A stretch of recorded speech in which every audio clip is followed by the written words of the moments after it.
Hi hello ನಮಸ್ಕಾರ, ನಾನು ನಿಮ್ಮ ರಮೇಶ್. ಇವತ್ತು ನಾವು ಒಂದು ಬ್ಯೂಟಿಫುಲ್ ಲೊಕೇಶನ್ ಇದ್ದೀವಿ. ಕಾರಣ ಗೌರಿ ಚಿತ್ರತಂಡ ನಮ್ಮ ಜೊತೆ ಇದೆ. ಗೌರಿ ಸಿನಿಮಾದ ನಿರ್ದೇಶಕ ಇಂದ್ರಜಿತ್ ಲಂಕೇಶ್ ಹಾಗೂ ಸಿನಿಮಾದ ನಾಯಕನಟ ಸಮರ್ಜಿತ್ ಲಂಕೇಶ್ ನಮ್ಮ ಜೊತೆ ಇರ್ತಾರೆ. ಗೌರಿ ಸಿನಿಮಾ ಹುಟ್ಟಿದ್ದೇಗೆ, ಸಿನಿಮಾದ ಕತೆ ಎಲ್ಲಿ ಹುಟ್ಟಿತು, ಸಿನಿಮಾದ ಹುಕ್ಕೇನು, ಸಿನಿಮಾದಲ್ಲಿ ಯಾರೆಲ್ಲ ಆ್ಯಕ್ಟ್ ಮಾಡಿದ್ದಾರೆ, ಸಿನಿಮಾದ ಶೂಟಿಂಗನ್ನು ಎಲ್ಲೆಲ್ಲಿ ಮಾಡಲಾಗಿದೆ, ಹಾಗಾಗಿ ಸಿನಿಮಾವನ್ನು ಎಲ್ಲೆಲ್ಲಿ ಯಾವ ರೀತಿಯಾಗಿ ತೋರಿಸೋದಕ್ಕೆ ಪ್ರಯತ್ನ ಪಟ್ಟಿದ್ದಾರೆ, ಇವೆಲ್ಲದ್ರ ಬಗ್ಗೆ ಮಾತನಾಡೋದಕ್ಕೆ ಇಡೀ ಚಿತ್ರತಂಡ ನಮ್ಮ ಜೊತೆ ಜಾಯ್ನ್ ಆಗುತ್ತೆ. ಇಷ್ಟೆಲ್ಲ ತಿಳ್ಕೊಳೋಕ್ಕೆ ನಿಮಗೂ ಆ ಥರ ಇದೆ, ನಮಗೂ ಆ ಥರ ಇದೆ. ಇನ್ಯಾಕೆ ತಡ, ತಿಳ್ಕೊಳ್ಳೋಣ ಬನ್ನಿ.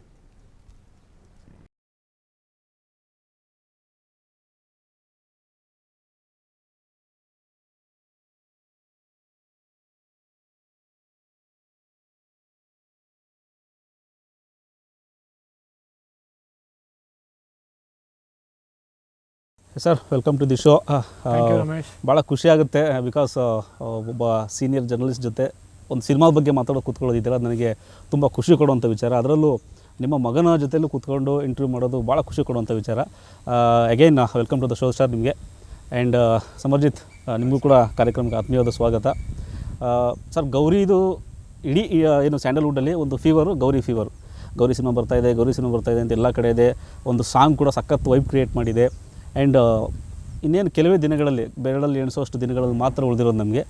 ಸದ್ಯದ ಪರಿಸ್ಥಿತಿಯಲ್ಲಿ ಈ ಕ್ವಶನ್ನು ಆ್ಯಪ್ಟ್ ಆಗೋದು ಸಮರ್ಜಿತ್ಗೆ. ಯಾಕಂದರೆ ನೀವೆಲ್ಲ ನೋಡ್ಬಿಟ್ಟಿರ್ತೀರ ಸಿನಿಮಾ ರಿಲೀಸ್ ಆಗೋದು, ಆ ಟೆನ್ಷನ್ಸ್ ಅದೆಲ್ಲ. ಸಮರ್ಜಿತ್, ಹೇಗೆ ಅನಿಸ್ತದೆ ಈ ಮೂಮೆಂಟಲ್ಲಿ? ಇನ್ನೇನು ಕೆಲವೇ ದಿನಗಳಲ್ಲಿ ಸಿನಿಮಾ ರಿಲೀಸಿಗೆ ಬರ್ತಾಯಿದೆ, ಒಂದಷ್ಟು ಟೆನ್ಷನ್ಸ್ ಇರುತ್ತೆ. ಹೆಂಗಿದೆ ಸಿಚುವೇಶನ್ ಪ್ರೆಸೆಂಟ್? ತುಂಬ ಹೊಸದು ನನಗೆ. ನಾನು ಯಾವತ್ತೂ ಈ ಥರ ಇಷ್ಟೊಂದು ಪ್ರೀತಿ, ಇಷ್ಟೊಂದು ಸಪೋರ್ಟು ಜನರನ್ನು ಮಾಡ್ತಾ ಇರೋದು, ನಮ್ಮ ಸಾಂಗ್ಸ್ ಆಗಿರಲಿ, ನಮ್ಮ ಟ್ರೇಲರು, ಟೀಸರು ಎಲ್ಲ ಬಿಟ್ಟಾಗ ಈ ಥರ ಎಲ್ಲ ಫಸ್ಟ್ ಟೈಮ್ ನೋಡ್ತಾ ಇರೋದು. ನಮ್ಮ ಅಪ್ಪಾಜಿ ಎಲ್ಲ ವರ್ಷಗಟ್ಟಲೆ ನೋಡ್ತಾ ಇದ್ದಾರೆ. ಬಟ್ ಅಷ್ಟೊಂದು ಪ್ರೀತಿ ತೋರಿಸೋದು ತುಂಬ ಗ್ರೇಟ್ ಅನಿಸ್ತಾ ಇದೆ. ಬಟ್ ನಾನು ಆ ಥರ ಎಕ್ಸ್ಪೆಕ್ಟ್ ಮಾಡಿರಲಿಲ್ಲ. ಬಟ್ ನಾನು ಡೆಫಿನೆಟ್ಲಿ ನಮ್ಮ ಟೀಮ್ ಅವ್ರಿಗೆ ಹೇಳಬೇಕು. ಮೋಹನ್ ಮಾಸ್ಟರು ಕೊರಿಯೋಗ್ರಫಿ ಮಾಡಿರೋದು ಸಾಂಗ್ಸ್ಗೆ, ಮತ್ತು ಎಷ್ಟೊಂದು ಚೆನ್ನಾಗಿರೋ ಸಾಂಗ್ಸ್ ಮಾಡಿದ್ದಾರೆ, ಮತ್ತು ಟ್ರೇಲರು, ಟೀಸರ್ ಎಲ್ಲ ತುಂಬ ಚೆನ್ನಾಗಿ ಬಂದಿದೆ. ಸೊ ಹೀಗೆ ನಮ್ಮ ಸಿನಿಮಾ ಕೂಡ ತುಂಬ ಚೆನ್ನಾಗಿ ಬಂದಿದೆ. ನೀವು ನೋಡಿದಾಗ ಸರ್, ಟೆನ್ಷನ್ ಹೇಗಿದೆ ಅನ್ನೋದು? ರಿಲೀಸ್ ಆಗ್ತಾ ಇದೆ, ಏನಾಗುತ್ತಪ್ಪ, ಏನೋ ಒಂದು ಫೀವರ್ ಇರುತ್ತೆ. ಅದೇ ಎಕ್ಸಾಮ್ ರಿಸಲ್ಟ್ ಬರೋ ಥರ. ನಾವು ಎಕ್ಸಾಮ್ ಬರ್ದು ನಾವೀಗ ಮಾತಾಡ್ತಿದ್ದೀವಿ. ಸೊ ಅದೇನಾಗುತ್ತೆ ಅಂತ ನಮಗೆ ಆ ಥರ ಕಾಯ್ತಾ ಇದ್ದೀವಿ. ಫಸ್ಟ್ ಟೈಮ್ ಅಲ್ವಾ ನನಗೆ, ತುಂಬ ಕಾಯ್ತಾ ಇದ್ದೀನಿ ಏನಾಗುತ್ತೆ ಅಂದರೆ. ಸರ್, ನೀವು ಒಬ್ಬ ಡೈರೆಕ್ಟರ್ ಆಗಿ ಬೇರೆ ಹೀರೋಗಳಿಗೆ ಆ್ಯಕ್ಟಿಂಗ್ ಡೈರೆಕ್ಟ್ ಮಾಡೋದು ತುಂಬ ಈಸಿ ಕೆಲಸ. ಅಟ್ ದ ಸೇಮ್ ಟೈಮ್ ಮಗನ ಜೊತೆ ಒಂದು ಸಿನಿಮಾ ಮಾಡಬೇಕು, ಅದ್ರಲ್ಲಿ ಏನೇನೋ ಬೇರೆ ಬೇರೆ ಸೀನ್ಸ್ಗಳೆಲ್ಲ ಬರುತ್ತೆ. ಒಂದು ಫೈಟ್ ಸೀನ್ ಇರುತ್ತೆ, ಒಂದು ಮದರ್ ಸೆಂಟಿಮೆಂಟ್ ಇರುತ್ತೆ, ಅಗೇನ್ ಒಂದು ರೊಮ್ಯಾಂಟಿಕ್ ಸೀನ್ ಇರುತ್ತೆ. ಇವೆಲ್ಲವನ್ನು ಮಾಡಬೇಕಾದ್ರೆ ನಿಮಗೆಲ್ಲಾದರೂ ಈ ಸೀನ್ ನಂಗೆ ಹೆಂಗಪ್ಪ ಆ್ಯಕ್ಷನ್ ಕಟ್ ಹೇಳೋದು, ಓಕೆ ಆ್ಯಕ್ಷನ್ ಅಂದ ತಕ್ಷಣ ಮಗ ರೊಮ್ಯಾನ್ಸ್ ಮಾಡಬೇಕು, ಒಂದು ಕಿಸ್ ಕೊಡೋ ಸೀನ್ ಇರುತ್ತೆ, ಅದೆಲ್ಲ ನಿಮ್ಗೆ ಕಷ್ಟ ಆಯಿತಾ, ಈಸಿ ಆಯಿತಾ, ಅಥವಾ ಯಾವ ಥರ ಸರ್ ಅದು? ಅಲ್ಲ, ಡೈರೆಕ್ಷನ್ ಅದು ಯಾರೇ ಇರ್ಬೋದು ಹೀರೋ, ಅದು ಸುಲಭವಾದ ಕೆಲಸ ಅಲ್ಲ. It's a challenging process. Of course you have to enjoy it. ನೀವು ಎಂಜಾಯ್ ಮಾಡಬೇಕು ಅದನ್ನು, ನೀವು ಖುಷಿ ಪಡಬೇಕು. ಖುಷಿ ಪಟ್ಟು ಅದು ಮಾಡಿದಾಗ ಯಾವುದೇ ಒಂದು ಕೆಲಸ ಇರ್ಬೋದು, ಡೈರೆಕ್ಷನ್ ಅಷ್ಟೇ ಅಲ್ಲ, ಪತ್ರಕರ್ತರ ಕೆಲಸನೂ ಸುಲಭವಾಗಿರುತ್ತೆ. ಖುಷಿ ಪಡದೇ ಇದ್ದಾಗ ಅದು ಚಾಲೆಂಜ್ ಅನಿಸುತ್ತೆ ಮತ್ತು ಕಷ್ಟ ಅನಿಸುತ್ತೆ. ಸೊ ಈ ರೀತಿಯಲ್ಲಿ of course it's a creative medium, and direction ಇದು ಒಂದು ಕ್ರಿಯಾಶೀಲತೆಯ ಮಾಧ್ಯಮ. ಸೊ ಅಲ್ಲಿ ನಿಮ್ಮ ಒಂದು ಕ್ರಿಯೇಟಿವ್ ಜ್ಯೂಸಸ್ ಫ್ಲೋ ಆಗ್ತಾ ಇರಬೇಕು. ಅದು ಯಾವ ರೀತಿಯಲ್ಲಿ ಅಂತಂದರೆ, ಆ ಟೈಮಲ್ಲಿ ಆ ಒಂದು 9 to 6 ಪ್ಯಾಕಪ್ಗೂ ಮುಂಚೆ ನಿಮ್ಗೆ ಏನೇನು ಶಾರ್ಟ್ಸ್ ತೊಗೋಬೇಕು, ಯಾವ ಥರ ಕ್ರಿಯೇಟ್ ಮಾಡಬೇಕು ಈ ಸೀನ್ನ ಅನ್ನೋದೆಲ್ಲ ಚಾಲೆಂಜಸ್ ಇರುತ್ತೆ. ಈ ಮಧ್ಯೆ ನಾನು ನಿಜವಾಗ್ಲೂ ಹೇಳಬೇಕು ಅಂದರೆ, ಇಡೀ ಸಿನಿಮಾ ಡೈರೆಕ್ಟ್ ಮಾಡಬೇಕಾದ್ರೆ ಇವನು ಸಮರ್ಜಿತ್ ನನ್ನ ಮಗ ಅಂತ ಎಲ್ಲೂ ನಾನು ಮಾಡಲೇ ಇಲ್ಲ. ಯಾಕೆಂದರೆ ನನಗೆ ಒಂದು ಆ ಥರ ಒಂದು ಚಾಲೆಂಜ್ ಇತ್ತು. As a director, I've not done a film for 4 years, 4 ವರ್ಷ ಆಯಿತು ಸಿನಿಮಾ ಮಾಡಿ. ಸೊ ಅದಾದ ನಂತರ ಒಂದು ಸಿನಿಮಾ ಮಾಡ್ತಾಯಿದ್ದೀನಿ. ಯಾಕಂದರೆ ನನ್ನ ಮಜಟಾ ಕೇಸ್ ಮತ್ತು ಪತ್ರಕರ್ತ ಅದರಲ್ಲೇ ಬ್ಯುಸಿ ಇದ್ದೆ. ಈ ಮಧ್ಯ ಮತ್ತೆ ಒಂದು ಸಿನಿಮಾ ಮಾಡ್ತಾಯಿದ್ದೀನಿ, ಅದು ಮಗನ ಜೊತೆ ಅಂತ ಅಂದಾಗ ಯಾವುದೇ ಹೀರೋ ಇರ್ಬೋದು, ಸೇಮ್ ಚಾಲೆಂಜಸ್. ಸೊ ಅದು ಒಂದು ಡೈರೆಕ್ಟರ್ ಆಗಿ ನಾನು ಇಡೀ ಸಿನಿಮಾನ ಆ ಒಂದು ವಿಷನಲ್ಲಿ ನೋಡಿದ್ದೀನಿ, ಆ ಒಂದು ರೂಪದಲ್ಲಿ ನೋಡಿದ್ದೀನಿ ಹೊರತು ಮಗನಿಗೆ ಸಿನಿಮಾ ಮಾಡ್ತಾಯಿದ್ದೀನಿ. ಆ ಟೆನ್ಷನ್ನು, ರೊಮ್ಯಾಂಟಿಕ್ ಸೀನು ಬೇಕಾದ್ರೆ ಕೇಳ್ಬೋದು. I was a director. There is a romantic scene, there is romance, there is action, there is dance, emotions ಎಲ್ಲ ಇದೆ ಸಿನಿಮಾನಲ್ಲಿ. ಈ ಮಧ್ಯೆ ಮಗನಿಗೆ ಮಾಡ್ತಾಯಿನಿ ಅಂತ ಅಂದಾಗ ನನಗೆ ನಾನು ಡಿಸ್ಟರ್ಬ್ ಆಗ್ಬಿಡ್ತೀನಿ. ನನ್ನ ಮಗನಿಗೆ ಇದು ಮಾಡಿಸ್ಬೋದಾ, ಅಥವಾ ಇದು ಬೇಡವಾ, ಒಂದು ಹೀರೋಯಿನ್ ತಪ್ಕೋಬಾರ್ದಾ, ಅದು ಡ್ಯಾನ್ಸ್ ಮಾಡ್ಬೋದಾ, ಇವೆಲ್ಲ ಪ್ರಶ್ನೆಗಳು ತಂದೆಯಾಗಿ ಮೂಡ್ಬರುತ್ತೆ ಹೊರತು ಅದು ಯಾವುದು ಬರಲಿಲ್ಲ ನನಗೆ. ಯಾಕೆ ಅಂದರೆ ನಾನು ಫಸ್ಟ್ ಡೇಯಿಂದನೇ 3 ದಿನನೇ ಫಿಕ್ಸ್ ಆಗಿದ್ದೆ, he is an actor, I am a director. So ಅದನ್ನು ಎಂಜಾಯ್ ಮಾಡಿದೆ ಆಸ್ ಎ ಡೈರೆಕ್ಟರ್. ಯಾಕೆಂದರೆ ಅವನಲ್ಲಿ ನಾನು ಬೆಸ್ಟ್ ತರಬೇಕು ಹೊರಗೆ, ಅದನ್ನು ಪ್ರಯತ್ನ ಮಾಡಿದೆ. ಅದು ಯಾವುದೇ ಇರ್ಬೋದು, ಒಂದು ಸ್ಮಾಲ್ ಸೀನ್ ಇರ್ಬೋದು ಅಥವಾ ಒಂದು ದೊಡ್ಡ ಲೆಂತಿ ಡೈಲಾಗ್ ಇರ್ಬೋದು, ಅದು ಇವನ ಒಂದು ಬೆಸ್ಟ್ ಶಾಟು, ಬೆಸ್ಟ್ ಪರ್ಫಾರ್ಮೆನ್ಸ್ ಬರಬೇಕು ಅಂತ ಅದು ಪ್ರತಿಯೊಬ್ಬ ನಿರ್ದೇಶಕನೂ ಅವನ ನಟರಲ್ಲಿ ಅದನ್ನು ಎಕ್ಸ್ಪೆಕ್ಟ್ ಮಾಡೋ ಅಂಥದ್ದು.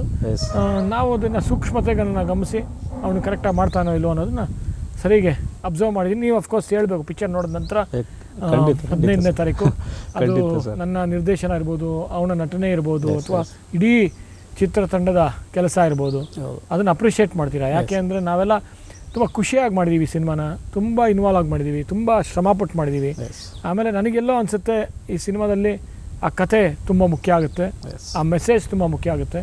ಆ ಮೆಸೇಜನ್ನು ಇಷ್ಟಪಡ್ತಾರೆ ಜನ ಅನ್ನೋ ಒಂದು ಭರವಸೆ ಇದೆ. ಇಂದ್ರಜಿತ್ ಲಂಕೇಶ್ ಸರ್ ಅಂದರೆ ಒಂದು ಡೈರೆಕ್ಷನಲ್ಲಿ ಒಂದು ಬಾಲಿವುಡ್ ರೇಂಜಿಗೆ ಸಿನಿಮಾ ಮಾಡೋದ್ರ ಲೆಗಸಿ ಇದೆ. ಸಮರ್ಜಿತ್ ಅದೆಲ್ಲೋ ಒಂಥರ ಈಸಿ ಆಯಿತಾ ಅನ್ನೋದು ಹೊರಗಡೆ ಟಾಕ್ ಇರುತ್ತೆ. ನೋಡೋಕೆ ಸ್ಮಾರ್ಟ್ ಇದ್ದರೆ, ಒಳ್ಳೆ ಟಾಲ್ ಇದ್ದೀರಾ, ಹ್ಯಾಂಡ್ಸಮ್ ಆಗಿದೆ, ಎಲ್ಲ ಓಕೆ. ಬಟ್ ಆ್ಯಕ್ಟಿಂಗ್ ಅಂತ ಬಂದಾಗ ಲೆಗಸಿ ಒಂದು ಪ್ಲಸ್ ಆಯಿತಾ ಅನ್ನೋದು ಅನಿಸುತ್ತೆ ಯಾವತ್ತಾದರೂ? ಅಂದರೆ ನಾನು ಯಾವಾಗಲೂ ನನ್ನದೇ ಒಂದು ಐಡೆಂಟಿಟಿ ಮಾಡ್ಕೋಬೇಕು ಅಂತ. ಯಾಕಂದರೆ ಡೆಫಿನೆಟ್ಲಿ ನಾವು ಬೇರೆಯವ್ರ ಶೂ ಫಿಲ್ ಮಾಡೋಕ್ಕಾಗಲ್ಲ. ಆಮೇಲೆ ನಮ್ಮ ಅಪ್ಪಾಜಿಯವ್ರನ್ನ ನಾನು ಯಾವಾಗಲೂ ಇನ್ಸ್ಪಿರೇಷನ್ ಆಗಿ ನೋಡಿದ್ದೀನಿ ಅವ್ರ ಸಿನಿಮಾಗಳನ್ನ. ಸ್ಟಾರ್ಟಿಂಗಿಂದನು ಐಶ್ವರ್ಯ ನನ್ನ ಮೊದಲನೇ ಸಿನಿಮಾ ನೋಡಿದ್ದು ಚಿಕ್ಕ ವಯಸ್ಸಲ್ಲಿ. ಅದಾದಮೇಲೆ ಅವರೆಲ್ಲ ಸಿನಿಮಾ ನೋಡಿ, ಆಮೇಲೆ ಮುಂಚೆ ಸಿನಿಮಾ ಕೂಡ ನೋಡಿದ್ದೀನಿ. ಸೊ ಇದೇ ನನಗೊಂದು ಪ್ರೌಡ್ ಫೀಲಿಂಗು. ನನಗೆ ನಮ್ಮ ಅಪ್ಪಾಜಿಯವ್ರ ಜೊತೆ ಒಂದು ಸಿನಿಮಾ ಮಾಡ್ಬೋದು. ಆಮೇಲೆ ಅವ್ರ ಜೊತೆ ಈಗ ಈ ಇಂಟರ್ವ್ಯೂ ಕೂಡ ಕೂತ್ಕೊಂಡು ಈಗ ಅವ್ರ ಜೊತೆ ಈಗ ಅಷ್ಟು ಆನೆಸ್ಟಾಗಿ ಮಾತಾಡ್ತಿರ್ತಾರೆ. ಸೊ ಇದೆಲ್ಲ ಹೊಸದು ನನಗೆ. ಮನೆಯಲ್ಲ ನೋಡಿದಾಗ ಒಂಥರ ಫ್ರೆಂಡ್ ಥರ, ಒಂಥರ ಬ್ರದರ್ ಥರ ನಾನು ಅಪ್ಪಾಜಿ ನೋಡಿದ್ದೀನಿ. ಆಮೇಲೆ ಅದೇ ಥರ ನಮ್ಮ ಬಾಂಡಿಂಗ್ ಎಲ್ಲ ಇದೆ. ಸೊ ಈಗ ಅವ್ರ ಡೈರೆಕ್ಟರ್ ಸೈಡ್ ನಾವು ಈ ಕ್ಯಾಮ್ರಾದ ಹಿಂದೆಯಿಂದ ಅವ್ರ ಪಕ್ಕ ಕೂತ್ಕೊಂಡು ನೋಡೋದಕ್ಕಿಂತ ಇನ್ವಾಲ್ವ್ ಆಗಿ ನಾನು ಒಂದು ಪಾರ್ಟ್ ಇದ್ದೀನಲ್ಲ ಸಿನಿಮಾದಲ್ಲಿ, ಅದಕ್ಕೆ ಒಂಥರ ತುಂಬ ಖುಷಿ ಆಗ್ತಾಯಿದೆ. ಬಟ್ ಲೆಗಸಿ ಅವ್ರದ್ದು ತುಂಬ ವರ್ಷದಿಂದ ಮಾಡ್ಕೊಂಬಂದಿರೋದು. ಡೆಫಿನೆಟ್ಲಿ ನಂದು ಒಂದು ಜೀವನದಲ್ಲಿ ಒಂದು ಆ ಥರ ಏನೋ ಅಚೀವ್ ಮಾಡಬೇಕು ಅಂತ ಆಸೆ ಇಟ್ಕೊಂಡಿದ್ದೀನಿ. ಇಂದ್ರಜಿತ್ ಸರ್ ಸಾಕಷ್ಟು ಜನ ಸಮರ್ಗೆ ಒಂದಷ್ಟು ಟೈಟ್ಲ್ ಕೊಟ್ಟಿದ್ದಾರೆ. ನೋಡೋಕ್ಕೆ ಟೈಗರ್ ಶ್ರಾಫ್ ಥರ ಇದ್ದೀರಿ, ಪ್ರಭಾಸ್ ಥರ ಇದ್ದೀರಿ, ಮಹೇಶ್ ಬಾಬು ಥರ ಇದ್ದೀರಿ ಅಂತ. ನಾವೊಂದು ಸ್ಪೆಷಲ್ ಕೊಡೋಣ ಸರ್. ನಾನು ಬಂದಾಗಿಂದ ನೋಡ್ತಾ ಇದ್ದೆ ಅವ್ರು ನಡೆಯೋ ಸ್ಟೈಲಲ್ಲಿ ನೋಡಿ ನಾವ್ಯಾಕೆ ಕನ್ನಡದ ಸ್ಟೈಲಿಶ್ ಸ್ಟಾರ್ ಸಮರ್ಜಿತ್ ಅಂತ ಕರಿಬಾರ್ದು ಅನ್ನೋದು. ಏನು ಹೇಳ್ತೀರಿ ಅದಕ್ಕೆ? ದಯಮಾಡಿ ಏನೋ ಕೊಡಬೇಡಿ. ಯಾಕೆ ಅಂತಂದರೆ ನಾನು ಕೇಳ್ಕೊಳ್ಳೋದು, ಯಾಕೆ ಅಂತಂದರೆ ಪ್ರತಿಯೊಬ್ಬ ಹೀರೋ ಬಂದಾಗ ಅಲ್ಲಿರೋ ವಾತಾವರಣ ಮತ್ತು ಪ್ರೇಕ್ಷಕರು ಅಥವಾ ಯಾರೇ ಇರ್ಬೋದು ಅವ್ನಿಗೊಂದು ಟ್ಯಾಗ್ ಕೊಡ್ತಾರೆ ಅಥವಾ ಕಂಪ್ಯಾರಿಸನ್ಸ್ ಮಾಡ್ತಾರೆ. ಕಂಪ್ಯಾರಿಸನ್ಸ್ ಮಾಡಬಾರ್ದು ಅಂತ ನನ್ನ ಒಂದು. ಯಾಕಂದರೆ ಪ್ರತಿಯೊಬ್ಬರಿಗೂ ಅವ್ರದ್ದೇ ಆದ ಒಂದು ಓನ್ ಐಡೆಂಟಿಟಿ ಇರುತ್ತೆ, ಅದನ್ನು ಕ್ರಿಯೇಟ್ ಮಾಡ್ಕೊತಾರೆ.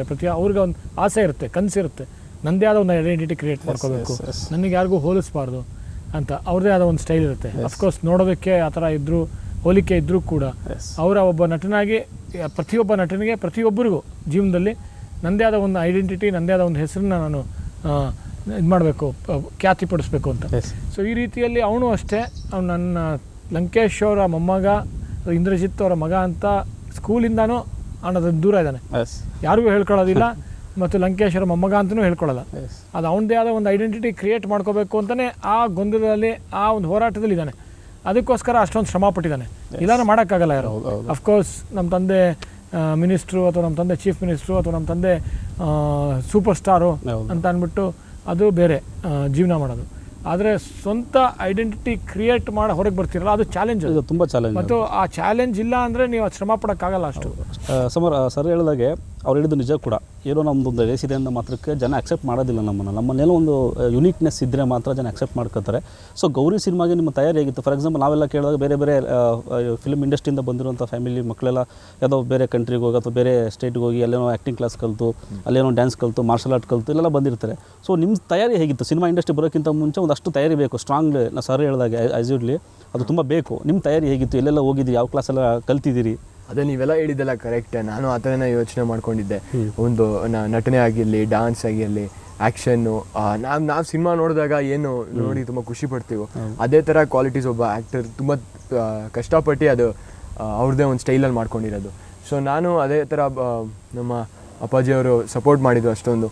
ಸೊ ನಾನು ಡ್ಯಾನ್ಸಲ್ಲಿ ಟ್ರೈನಿಂಗ್ ತೊಗೊಂಡಿದ್ದೀನಿ, ಫೈಟಲ್ಲಿ ಟ್ರೈನಿಂಗ್ ತೊಗೊತಿದ್ದೆ. ಸೊ ದಿನ ನನಗೆ ಆ ಥರ ಶೆಡ್ಯೂಲ್ ಇತ್ತು. ನಾನು ಕಾಲೇಜ್ ಮುಗಿಸಿದ್ದು ಕೂಡ ಕಾಲೇಜಲ್ಲಿ ಥಿಯೇಟರ್ ಸ್ಟಡೀಸ್ ಮಾಡಿದ್ದೆ. ನಾಟಕ ಅಂದರೆ ತುಂಬ ಇಷ್ಟ ಆಗಿತ್ತು. ಸೊ ಅದರಲ್ಲೇ ಡಿಗ್ರಿ ಮಾಡಿ ಆಮೇಲೆ ನಾನು ಡ್ಯಾನ್ಸ್ ಟ್ರೈನಿಂಗ್ ತೊಗೊತಿದ್ದೆ, ಮತ್ತು ಫೈಟ್ ಟ್ರೈನಿಂಗು ಮತ್ತು ಜಿಮ್ಮು. ಯಾಕಂದರೆ ಸಿನಿಮಾದಲ್ಲಿ ಅದು ಕೂಡ ಮುಖ್ಯ, ಒಂದು ಬಾಡಿ ಎಲ್ಲ ಫಿಸಿಕ್ಕು. ಡೈರೆಕ್ಟರ್ಸ್ ಒಂದು ವಿಷನ್ ಇಟ್ಕೊಂಡಿರ್ತಾರೆ, ಒಂದು ಸಿನಿಮಾ ಮಾಡುವಾಗ ನಮ್ಮ ಕ್ಯಾರೆಕ್ಟರ್ ಈ ಥರ ಇರಬೇಕು, ಬಾಡಿ ಈ ಥರ ಇರಬೇಕು, ಆ ಥರ ವಿಷನ್ಗೆ ಒಂದು ಮೋಲ್ಡ್ ನಾವು ಒಬ್ಬ ಆ್ಯಕ್ಟರ್. ಸೊ ಅದೆಲ್ಲ ಫೌಂಡೇಶನ್ ಬಿಲ್ಡ್ ಮಾಡಿದಾಗ ನಾನು ಅಂದ್ಕೊಂಡಿದ್ದು ಡೈರೆಕ್ಟರ್ಸ್ಗೆ ಅವ್ರಿಗೆ ಈಸಿ ಆಗುತ್ತೆ, ಆಮೇಲೆ ಸ್ಟೋರಿ ಬರೆಯೋರಿಗೆ ಒಂದು ಈಸಿ ಆಗುತ್ತೆ. ಯಾಕಂದರೆ ಹೀರೋ ಒಂಥರ ಇಮೇಜ್ ಇರುತ್ತೆ ಸಿನಿಮಾದಲ್ಲಿ. ಎಕ್ಸಾಕ್ಟ್ಲಿ. ಸೊ ನಾನು ಇದೆಲ್ಲ ಆ್ಯಕ್ಚುಲಿ ನಮ್ಮ ಅಪ್ಪಾಜಿಯಿಂದನೇ ಕಲ್ತಿರೋದು. ಯಾಕಂದರೆ ಅವರೇ ನನಗೆ ಇದೆಲ್ಲ ಬೇಸಿಕ್ಸ್ ಹೇಳ್ಕೊಟ್ಟಿದ್ದೆ. ನಾನಂದರೆ ಬರೀ ನಾಟಕ ನೋಡ್ತಾ ಇದ್ದೆ, ಡೈಲಾಗ್ ಎಲ್ಲ ಹೊಡಿತಿದ್ದೆ, ಇಲ್ಲಾಂದರೆ ಆ ಥರ ಆ್ಯಕ್ಟರ್ ಅಂದರೆ ಆ್ಯಕ್ಟಿಂಗ್ ಅಂತ ಅಂದ್ಕೊಂಡಿದ್ದೆ. ಬಟ್ ಸಿನಿಮಾದಲ್ಲಿ ಅದು ಸಿನಿಮಾ ಇಂಡಸ್ಟ್ರಿಯಲ್ಲಿ ಅದು ಒಂದು ಹೀರೋಗೆ ಅದು ಇರುತ್ತೆ ಅದೆಲ್ಲ ಬೇಕು ಅಂತ. ಸೊ ಆ ಥರ ತುಂಬ ವರ್ಷ ತಯಾರಿ ಮಾಡ್ತಿದ್ದೆ. ಆಮೇಲೆ ಅಸಿಸ್ಟೆಂಟ್ ಡೈರೆಕ್ಟರಾಗಿ ಕ್ಯಾಮ್ರಾ ಹಿಂದೆ ಏನು ನಡೆಯುತ್ತೆ ಅಂತ ಯೋಗರಾಜ್ ಭಟ್ ಸರ್ ಜೊತೆ ವರ್ಕ್ ಮಾಡಿದ್ದು. ಅವರು ಅಸಿಸ್ಟೆಂಟ್ ಡೈರೆಕ್ಟರಾಗಿ ಕೆಲಸ ಮಾಡಿದ್ದೆ. ಕರಾತಕ ದಮನಕ ಹಾಗೂ ಗರಡಿ ಸಿನಿಮಾದಲ್ಲಿ ಸೂಪರ್. ಸೊ ಅದರಲ್ಲಿ ಅದೇ ಥರ ಒಂದು ಬೇರೆ ಎಕ್ಸ್ಪೀರಿಯನ್ಸ್ ಸಿಕ್ಕಿತ್ತು. ಏನು ನಡೆಯುತ್ತೆ ಕ್ಯಾಮ್ರಾ ಹಿಂದೆ. ಆಮೇಲೆ ಅದು ನಾನು ಅದೇ ಫಸ್ಟ್ ಟೈಮ್ ನಾನು ತುಂಬ ಇನ್ವಾಲ್ವ್ ಆಗಿ ನನಗೆ ಒಂದು ಜವಾಬ್ದಾರಿ ಇತ್ತು ಸಿನಿಮಾ ಅದು ಟೀಮಲ್ಲಿ. ಸೊ ಅವ್ರು ನನಗೆ ಅದು ರೆಸ್ಪಾನ್ಸಿಬಿಲಿಟಿ ಕೊಟ್ಟಿದ್ದು ನಂಗೆ ತುಂಬ ಗ್ರೇಟ್ ಅನಿಸ್ತು. ನನಗೆ ತುಂಬ ಖುಷಿಯಾಗಿತ್ತು. ಸರ್ ಎಂದರೆ ಸರ್ ನಾವು ಟ್ರೈಲರ್ ನೋಡಿದಾಗ ಎಲ್ಲನೂ ಇತ್ತು ಸರ್. ಟ್ರೈಲಲ್ಲಿ ಒಂದು ರೊಮ್ಯಾಂಟಿಕ್ ಇದೆ, ಒಂದು ಫೈಟ್ ಸೀನ್ ಇದೆ, ಒಂದು ಮಾಸ್ ಆ್ಯಕ್ಷನ್ ಸೀನ್ ಇದೆ. ಬಟ್ ಟ್ರೈಲರ್ ನನಗೆ ಅನಿಸಿದ್ದೇನು ಅಂತಂದರೆ ಸಮರ್ಜಿತ್ತು ಒಂದು ಮಂಡ್ಯ ಸ್ಲ್ಯಾಂಗನ್ನು ಯೂಸ್ ಮಾಡಿದ್ದಾರೆ ಇಡೀ ಸಿನಿಮಾದಲ್ಲಿ.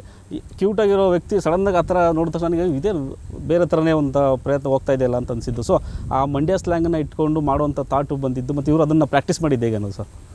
ಇಲ್ಲ, ಏನು ತುಂಬ ಫಸ್ಟ್ ಆಫ್ ಆಲ್ ಸಿನಿಮಾ ಬರೋದಕ್ಕೆ ತಯಾರಿ ತೊಗೊಂಡಿದ್ದ. ಆ್ಯಕ್ಷನ್ನು, ಡ್ಯಾನ್ಸು, ಆ್ಯಕ್ಟಿಂಗ್ ಇರ್ಬೋದು. ಅದಾದ ನಂತರ ಈ ಸ್ಕ್ರಿಪ್ಟ್ಗೋಸ್ಕರ ಒಂದು ತಯಾರಿ ತೊಗೋಬೇಕಾಯ್ತು. ಒಂದು ವರ್ಕ್ಶಾಪ್ ಮಾಡ್ದೆ ಆ ಕ್ಯಾರೆಕ್ಟ್ರಿಗೆ ಇನ್ವಾಲ್ವ್ ಆಗೋದಕ್ಕೆ. ಆ ವರ್ಕ್ಶಾಪ್ ಆದ ನಂತರ ಇನ್ನೊಂದು ಚಾಲೆಂಜ್ ಏನು ಅಂದರೆ ಒಂದು ಮಂಡ್ಯದ ಹುಡುಗನ ಪಾತ್ರ. ಸೊ ಅದು ಭಾಷೆ ತಯಾರಿ ತೊಗೋಬೇಕಾಯ್ತು, ತುಂಬ ಇಂಪಾರ್ಟೆಂಟ್ ಆಗುತ್ತೆ. ಸೊ ಇದೊಂಥರ ಏನಂದರೆ ಒಂದು ಸಿನಿಮಾ ಇವನಿಗೆ ಒಂದು 3-4 ಸಿನಿಮಾ ಮಾಡೋದಷ್ಟು ಒಂದು ಅನುಭವ ಸಿಕ್ಕಿದೆ. ಯಾಕೆ ಅಂತಂದರೆ ಒಂದು 7 ವರ್ಷ ಸತತವಾಗಿ ಪ್ರಾಕ್ಟೀಸ್ ಮಾಡೋದು ಬೇರೆ. ಹೌದು. ಆದರೆ ಸಿನಿಮಾಗೆ ಬಂದಾದ ನಂತರ ಆ ಕ್ಯಾರೆಕ್ಟ್ರಿಗೆ ಒಂದು ಪ್ರಾಕ್ಟೀಸ್ ಮಾಡಿಕೊಂಡು ಇನ್ವಾಲ್ವ್ ಮಾಡಿಕೊಂಡು ಹೊರಗಡೆ ಏನೇನಾಗ್ತದೆ ಅಂತ ನೋಡಿಕೊಂಡು, ಮತ್ತು ಇವತ್ತು ಮೀಡಿಯಾ ಫೇಸ್ ಮಾಡ್ತಾ ಇರೋದು, ಒಂದು 25-30 ಇಂಟರ್ವ್ಯೂ ಕೊಟ್ಟಿದ್ದಾನೆ. ಅದು ಒಂದು preparation for an actor. Camera ಮುಂದೆ, ಸಿನಿಮಾ ಮುಂದೆ ಆ್ಯಕ್ಟ್ ಮಾಡೋದು ಅದು ಬೇರೆ. ಆದರೆ ಸಿನಿಮಾ ಹಿಂದೆ ಏನಿದೆಯೋ ಅದೇನೇನು ನಡೆಯುತ್ತೆ, ಆ ತಯಾರಿ ಹೇಗೆ, ಅದನ್ನೆಲ್ಲನೂ ಒಂದು ಎಕ್ಸ್ಪೀರಿಯನ್ಸ್ ಅವನಿಗೆ, ಒಂದು ಅನುಭವ ಅದು.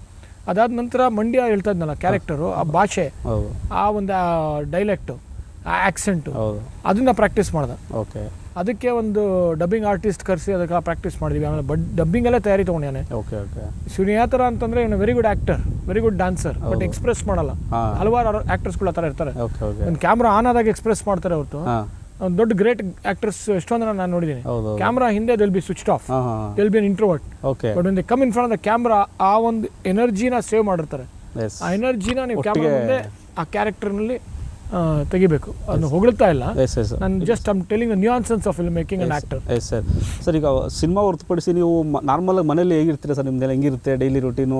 ಫ್ರೆಂಡ್ಸ್ ಥರ ಇರ್ತೀವಿ, ಜಗಳ ಆಡ್ತೀವಿ, ಖುಷಿ ಪಡ್ತೀವಿ, ನಗ್ತೀವಿ, ಆರ್ಗ್ಯುಮೆಂಟ್ ಮಾಡ್ತೀವಿ, ಖುಷಿಯಾಗಿರ್ತೀವಿ. ಅವನು ಎಲ್ಲ ಹಂಚ್ಕೊತಾನೆ, ನಾನು ಹಂಚ್ಕೊತೀನಿ. ಸೊ ಫ್ರೆಂಡ್ಸ್ ಥರ ಇರ್ತೀವಿ. ಫ್ರೆಂಡ್ಸಲ್ಲಿ ಜಗಳ ಇರುತ್ತೆ, ಫ್ರೆಂಡ್ಸಲ್ಲಿ ಆರ್ಗ್ಯುಮೆಂಟ್ ಇರುತ್ತೆ, ಫ್ರೆಂಡ್ಸಲ್ಲಿ ಖುಷಿ ಇರುತ್ತೆ, ಸಂತೋಷ ಇರುತ್ತೆ. ಆ ಥರ I am not is father and he is not my normal. ಏನಂತಂದರೆ ಒಂದು ಕಾಲೇಜ್ ತನಕ ಒಬ್ಬ ಫಾದರ್ ಸನ್ ಥರ ಟ್ರೀಟ್ ಮಾಡ್ಬೋದು.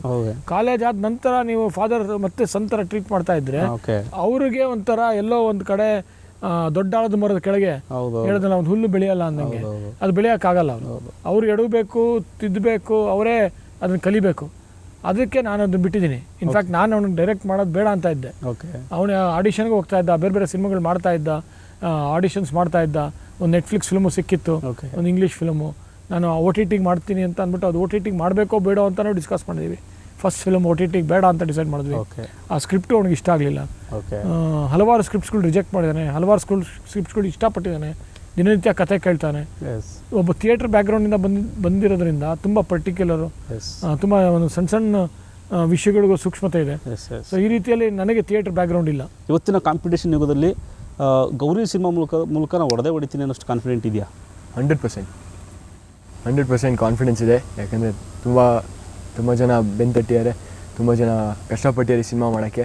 ಆಮೇಲೆ ನಮಗೆ ಇದು ಒಂದು ಒಳ್ಳೆಯ ಎಕ್ಸ್ಪೀರಿಯೆನ್ಸ್ ಸಿಕ್ಕಿದೆ ಸಿನಿಮಾ ಮಾಡಿದಾಗ.